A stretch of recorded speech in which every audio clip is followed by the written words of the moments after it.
Mister Jairam, एक गोष्ट मात्र कायम आहे, मी माझा बिझनेस आणि पर्सनल गोष्टी या कधीही एकत्र करत नाही. म्हणूनच माझ्या बिझनेस मध्ये लॉस होऊ नये म्हणून हे काम मी तुम्हाला दिलं. I mean Dev tours.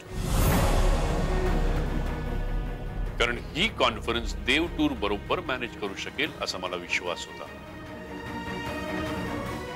पण तुझ्यावर मात्र नाही.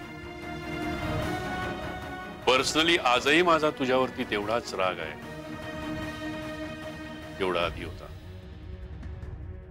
एक गोष्ट माझ्या लक्षात आली मिस्टर जयराम, की तुला असं सतत घालून पाडून बोलून किंवा तुझ्या सतत चुका दाखवून तुला सतत हरवून माझी आदू माझ्याकडे कधीच परत येणार नाही. आणि खरं तर याची जाणीव मला तुझ्यामुळेच झाली.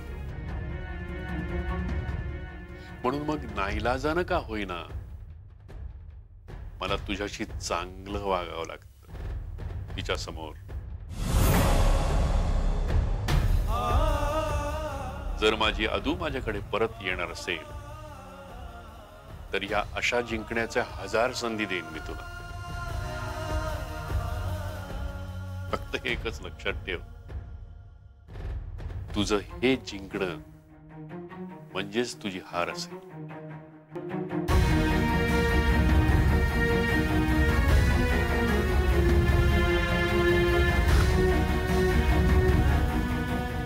सर,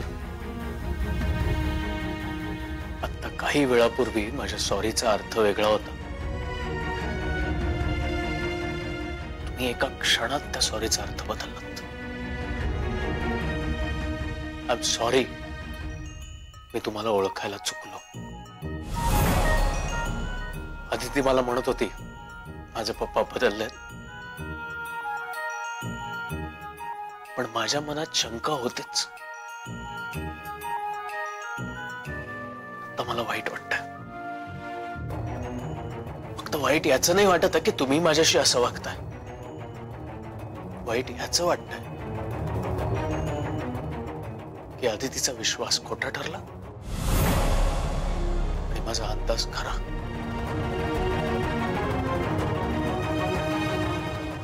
अजून बरंच काही खरं ठरणार आहे ज्याचा तुला आणखीन वाईट वाटणार.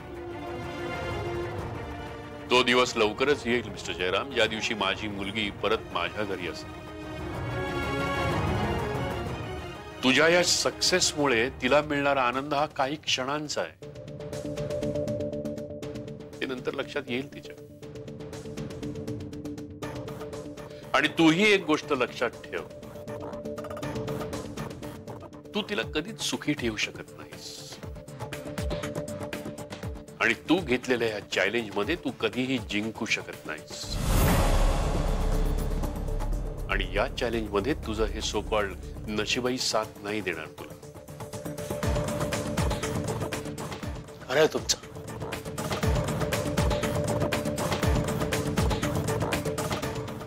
सर, माझं नशीब चांगलं म्हणूनच बहुतेक आदितीशी लग्न झालं माझं. आणि आता नशिबाने मिळालंय तर ते टिकवताही आलं पाहिजे मला. त्यासाठी विश्वास लागतो, स्वतःचा स्वतःवर. आणि माझा माझ्यावर विश्वास आहे. त्याही पेक्षा जास्त माझा आणि आदितीचा एकमेकांवर, आमच्या नात्यावर विश्वास आहे. तुमचं हे खरं रूप मी जर आदिती समोर आणलं ना तर ती तुमचा द्वेष करेल. ती तुमचा विचारही करणार नाही. पण डोंट वरी सर, तुम्ही मला तिच्या नजरेतून पाडण्याचा, उतरवण्याचा प्रयत्न करताय, पण तिच्या त्याच नजरेत आज तुमचं जे रूप आहे ना, त्यामुळे ती आनंदात आहे. आणि मला माझ्या आदितीचा आनंद जास्त महत्वाचा आहे.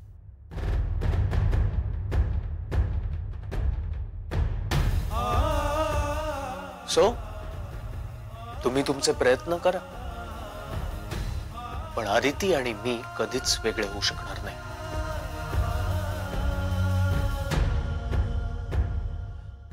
सर, तुम्ही आता मला हरवून स्वतः जिंकण्याची संधी शोधताय.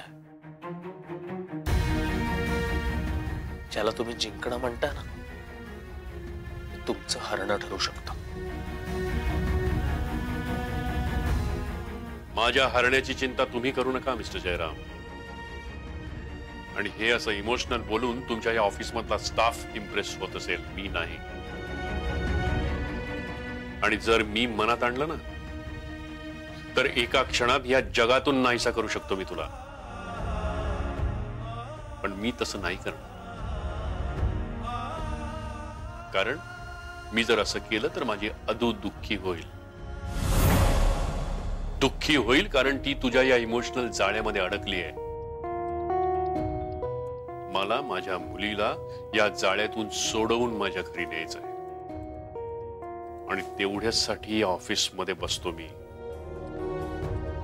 माझ्या स्टेटसला शोभत नसलं तरी मला माझ्या मुलीला सुखी आणि संपन्न आयुष्य जगताना पाहिजे. मला माहिती आहे तिचं सुख कशात आहे. तिला हे आता कळत नाही. पण ज्या वेळेला ती माझ्या घरी परत येईल ना,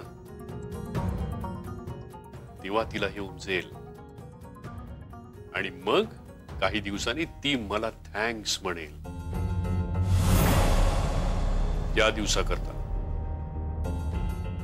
त्या दिवसाकरता सगळा अट्टाहास आहे हा माझा. आणि त्यासाठी मी काहीही सहन करेन. अगदी माझी अदू काही दिवसांकरता माझ्यावरती रागवली तरी चालेल. सो मिस्टर जयराम, आता दिवस मोजायला सुरुवात करा तुम्ही.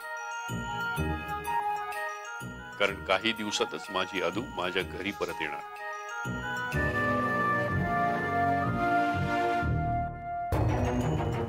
Wish you all the best.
काय ग, हसतेस काय? जय, तुला आठवतंय आपण आधी ज्या जागेवर बसायचो तिथे बसून आपण खूप प्रॉब्लेम्स डिस्कस करायचो. म्हणजे खूप प्रॉब्लेम्स असायचे तेव्हा. पण मग अचानक आपण एक दिवस ठरवलं की आपण जागा बदलून बघूया. कदाचित परिस्थिती बदलेल.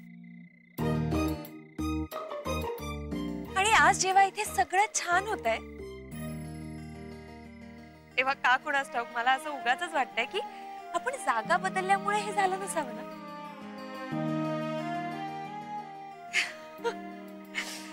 आय नो, माझं काही असतं ना. पण ना आता काय बोलावं हे मला काही सुचतच नाहीये. मला इतका आनंद झालाय ना. मिस्टर जयराम खानोलकर, मिस्टर दाभोळकरांनी आज तुमचं भरभरून कौतुक केलंय. आज खूप प्राऊड फील होतंय मला. पण अचानक हे सगळं बदलेल असं वाटलं नव्हतं ना. वेळ, कुठलीही परिस्थिती बदलण्यासाठी आपल्याला वेळ द्यावा लागतो.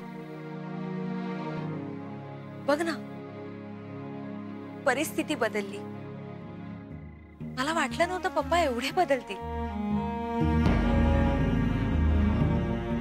मग पुरेसा वेळ दिला की परिस्थितीही बदलते आणि माणसंही बदलतात. सगळे गैरसमज दूर झाले. जय, खूप छान वाटतंय आज.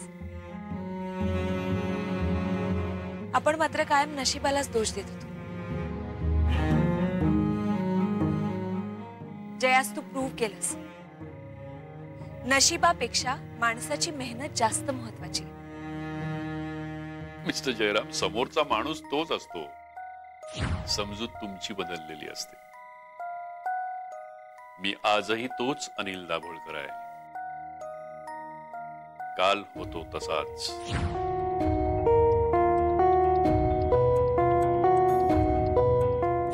आता दिवस मोजायला सुरुवात करा तुम्ही, कारण काही दिवसातच माझी अदू माझ्या घरी परत येणार.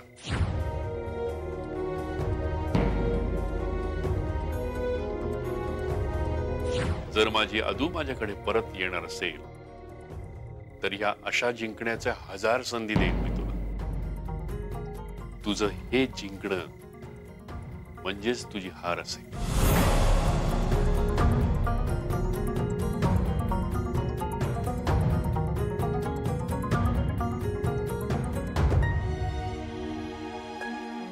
जय,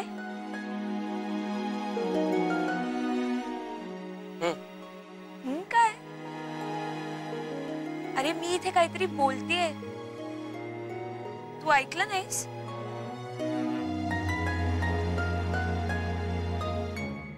जय, काय झालं? नाही, हे नाही. अरे, मला आज खूप छान वाटतंय. माझाही सगळ्यावर विश्वास बसत नाही आधी. असं कसं होऊ शकतं? पण असंच झालंय.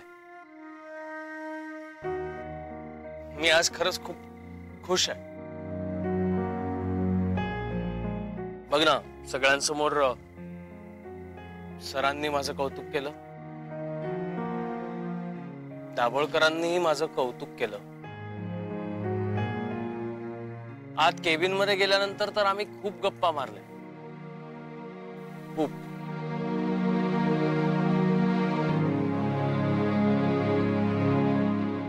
माझे सगळे गैरसमज दूर झाले. मी तुझ्या पप्पांना ओळखण्यात चुकलो.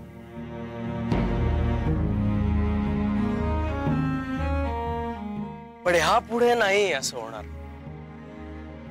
जय, तुला एवढा आनंदात बघून मला खूप छान वाटतंय.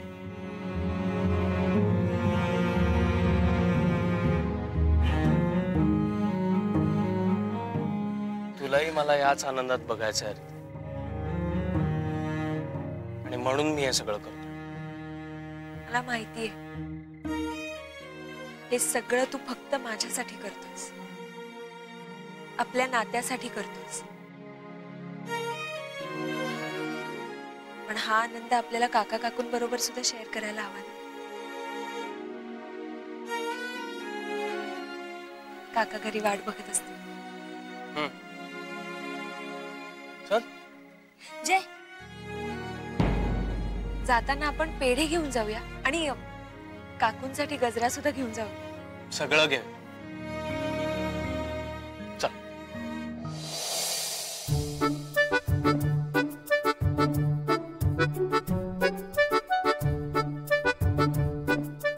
किती वाजले ग? येतील येतील, आता वेळ झालीच आहे मुलांची यायची. येतील. उगाच काहीतरी उत्तर देऊ नकोस. मी काय कुणाची वाट बघत नाहीये. मी कुठे म्हंटल तुम्ही कुणाची वाट बघताय म्हणून? याचा अर्थ तोच होतो. अहो, उगीच टेन्शन घेऊ नका. हे बघ, मी काय कसलं टेन्शन घेत नाही. आज काय वेगळं होणार आहे? रोजच्या सारखं सगळं काही सुरळीत पार पडलं असणार. आता असं म्हणून उगीच स्वतःची समजूत घालू नका. मुलं आली की कळेलच ना आज काय होतंय ते. हे बघ, मी काय म्हणतो, काळजी वाटते तर वाटते, त्यात लपवण्यासारखं काय आहे?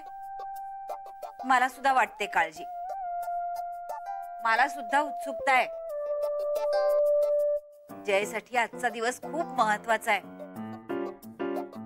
काय झालं असेल कोण जाणे. पण म्हणून असं अस्वस्थपणे फेऱ्या मारून मुलं लवकर येणार आहेत का?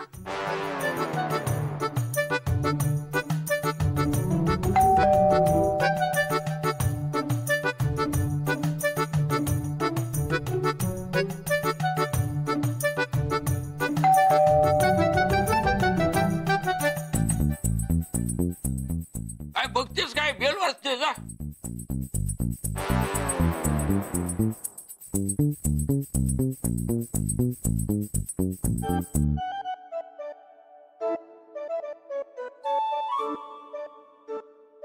या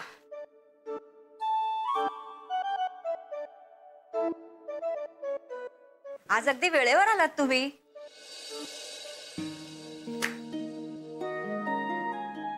आधी सांगा आजचा दिवस कसा गेला?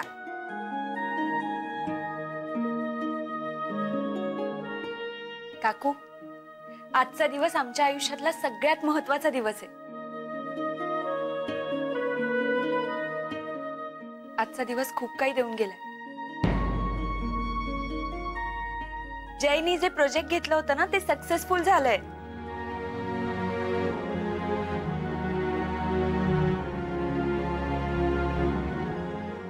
बघ, मला खात्रीच होती असं होणार म्हणून.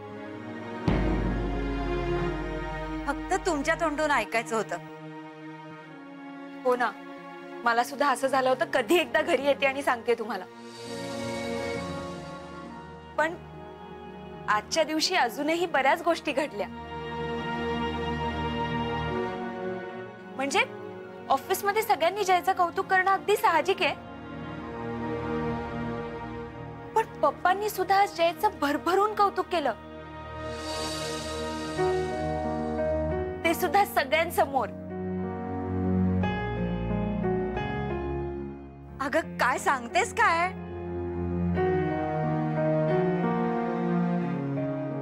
बघ, मी म्हंटल होतं ना सगळं नीट होईल म्हणून.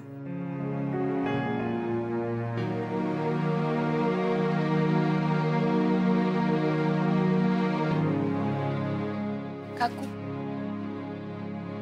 तुमच्यासाठी हा गजरा आणि ही मिठाई. चला आता आनंदोत्सव झाला असेल तर जेवायला घ्या. भूक लागल्यात. अहो, मुलांचं अभिनंदन तरी करा. काका, मिठाई देवा पुढे ठेवायला सांगा. जय, कळलं ना? हो.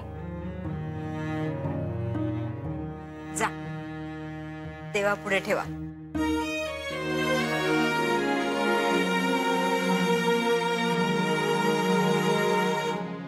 आता जोडीने नमस्कार करा.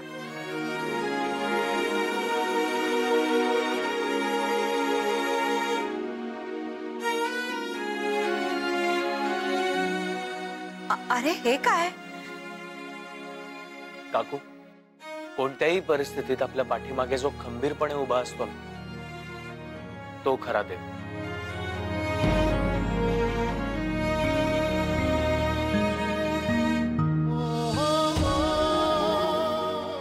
तो जाणीव करून देत नाही, पण तो असतो.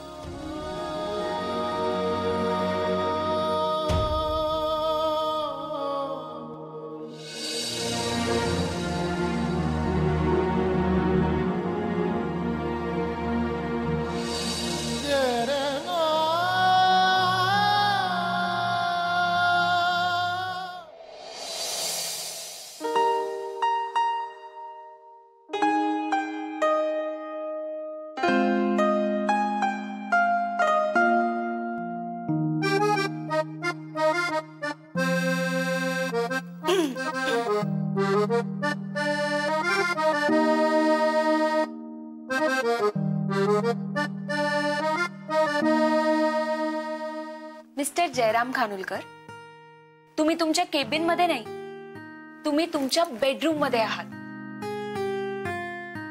काम बाजूला ठेवण्याची कृपा कराल का?